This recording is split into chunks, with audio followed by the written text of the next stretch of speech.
నేను ఆలోచన చేసిన కుల వ్యవస్థ నిర్మూలన జరగాలంటే ఈ అడ్డుగోడల్ని కూల్చాలని young India integrated residential schools ప్రారంభించి SC ST BC minority upper caste అందరినీ 500 మంది విద్యార్థులను 2500 మంది విద్యార్థులను 25 ఎకరాలలో అద్భుతమైన ఇంటిగ్రేటెడ్ రెసిడెన్షియల్ స్కూల్స్ ని డిజైన్ చేసినాము.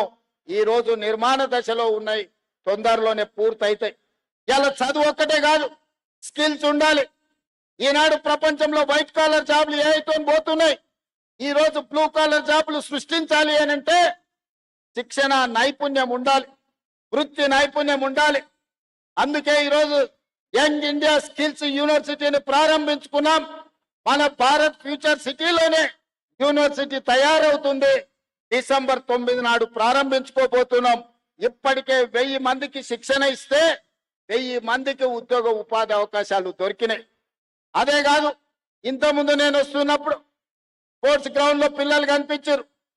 వాళ్ళని కలవడానికి వెళ్తే ఆ పిల్లల్లో ఎంత నైపుణ్యం ఉందంటే కాసేపు ఫుట్బాల్ ఆడి చూస్తే అద్భుతంగా హైదరాబాద్ లో అకాడమీలో ఆడుకుంటున్న పిల్లల కంటే ఆరుట్ల గ్రామ పాఠశాలల్లో ఈ రోజు ఫుట్బాల్ ఆడటమే కాకుండా ఆడపిల్లలు అక్కడ బాస్కెట్ బాల్ ఆడుతూ కనిపించారు. క్రీడల్ని ప్రోత్సహించాలి. 140 కోట్ల మంది జనాభా ఉన్న మనం ఒలింపిక్స్ క్రీడల్లో ఒక్క గోల్డ్ మెడల్ కూడా తేలేకపోతున్నాం. నేను సౌత్ కొరియా స్పోర్ట్స్ యూనివర్సిటీ ఆ దేశానికి వెళ్తే ఒక స్పోర్ట్స్ యూనివర్సిటీకి వెళ్ళిన చూద్దాం ఎట్లుందో అని. ఆ క్యాంపస్ 30 ఎకరాలలో ఉంది. 30 ఎకరాల క్యాంపస్ లో చదువుకుంటున్న పిల్లలు ఆ దేశానికి 32 గోల్డ్ మెడల్స్ వస్తే ఆ సౌత్ కొరియా స్పోర్ట్స్ యూనివర్సిటీ ఒక్క క్యాంపస్ నుంచి 16 గోల్డ్ మెడల్స్ ఆ పిల్లలు సాధించింది. 30 ఎకరాలలో ఉన్న ఒక యూనివర్సిటీ 16 గోల్డ్ మెడల్స్ తీసుకొస్తే ఒక చిన్న దేశం తెలంగాణ రాష్ట్రం అంతా ఉన్న దేశం 32 గోల్డ్ మెడల్స్ తెస్తే మిత్రులారా, మా యువ మిత్రులు, మా సోదరిమణులు, మా చెల్లెళ్ళు, మా తమ్ముళ్ళు ఇక్కడ ఉన్నారు. మీరు ఆలోచన చెయ్యండి.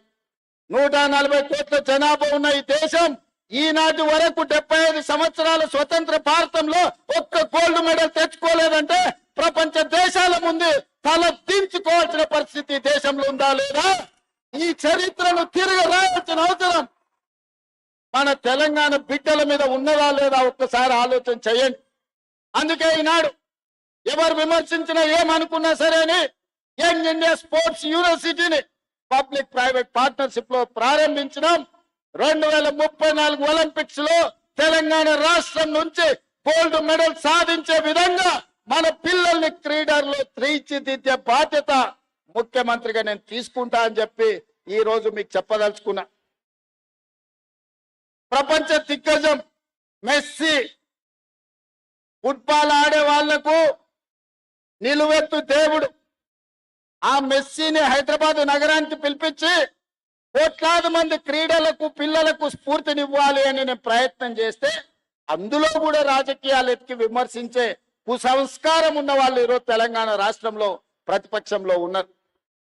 అయ్యా ఆయన డ్రగ్స్ డాన్ కాదు, మాఫియా డాన్ కాదు, బ్యాంకులు కొల్లగొట్టాడు, ప్రాజెక్టులు కట్టి కూలగొట్టాడు, కమిషన్ల పేర్ల మీద 1000 కోట్లు కొల్లగొట్టాడు.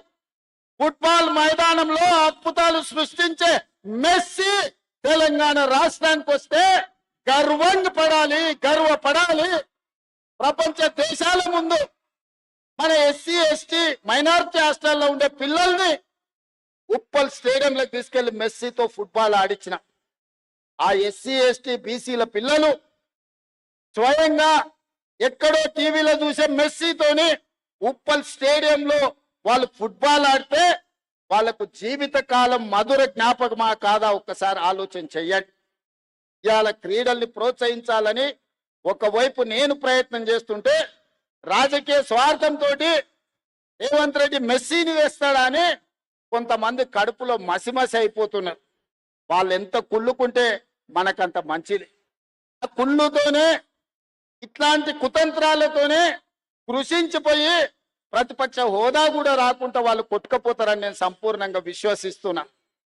అందుకే మిత్రులారా, ఈనాడు తెలంగాణ రాష్ట్రంలో ఆరుట్ల ఒక రోల్ మోడల్ గా ఉండాలి, ఆరుట్ల ఒక స్ఫూర్తిగా ఉండాలి.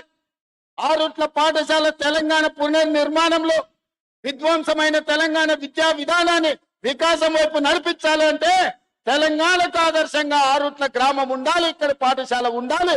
ఉంటదని 100% నేను విశ్వసిస్తున్నా, నమ్ముతున్నా. మిమ్మల్ని అందరినీ కలిసి ఈ రోజు నేను తెలంగాణ సమాజానికి చెప్పదలుచుకున్నా. మిత్రులారా, ఒకనాడు పట్టాలు ఇచ్చేది మా మురళి గారి పిల్లలతో మాట్లాడి, ఆనాడు పట్టాలు ఇస్తే 3 రోజులకే గుండీలు ఊసిపోతున్నాయి, పుట్టిన కుట్లు ఊడిపోతున్నాయి, తొడుక్కోవడానికి పనికి రాకుండా పోతున్నాయని నాకు చెప్పడం జరిగింది. అందుకే క్వాలిటీ ఉన్న బట్టలు, క్వాలిటీ ఉన్న షూస్, స్పోర్ట్స్ షూ, అదే విధంగా సాక్స్, దుప్పట్లు, టవల్స్ అద్భుతమైన క్వాలిటీతోని ఒక మంచి కిట్టు 9 వస్తువులను పెట్టి మంచి ఒక స్కూల్ బ్యాగ్ తో సహా ఈనాడు పిల్లలకి ఇవ్వాలి. అంతర్జాతీయ ప్రమాణాలతోని అంతర్జాతీయ సంస్థలతోని ఈ రోజు టెండర్లు పిలిచి ఇస్తే కమిషన్లకు అలవాటు పడ్డ వాళ్ళు మా మీద కమిషన్ల ఆరోపణలు చేస్తున్నారు. మా మంత్రులు చెప్పారు మేము టెండర్లు పిలిచింది 685 కోట్లని. ఒక ఆయన చదువుకున్న ఆయన అంటాడు, మరి చదువుకున్నాడు కాబట్టి ఆయనకు గుండు కొట్టుకుంటే ఉన్నమతి పోయిందేమో నాకు తెలియదు, కానీ 3000 కోట్ల అవినీతి జరిగింది అంటాడు. చదువుకున్నోడు, చదువు రానోడు తాటి చెట్టు లెక్క పెరిగిండు. ఇబ్రాహీంపట్నం ఈదుల్లో పెరిగిన తాటి చెట్టు పెరిగినోడికి మతి లేదంటే నేను అర్థం చేసుకుంటా. చదువుకొని ఐపీఎస్ అయినోడు 687 కోట్ల టెండర్ పిలిస్తే 3000 కోట్ల అవినీతి జరిగిందని ఆరోపణ చేస్తే ఇంకా అతన్ని ఏమనాలో నాకైతే అర్థమైతే లేదు. జాలిపడి వదిలేయడం తప్ప నేను విమర్శ చేయదలుచుకోలే. అందుకే ఈనాడు క్వాలిటీ ఉన్న బట్టల్ని, క్వాలిటీ ఉన్న షూని, ఈరోజు నాణ్యమైన వస్తువులను అందించాలని ప్రణాళిక పెట్టుకున్నాం.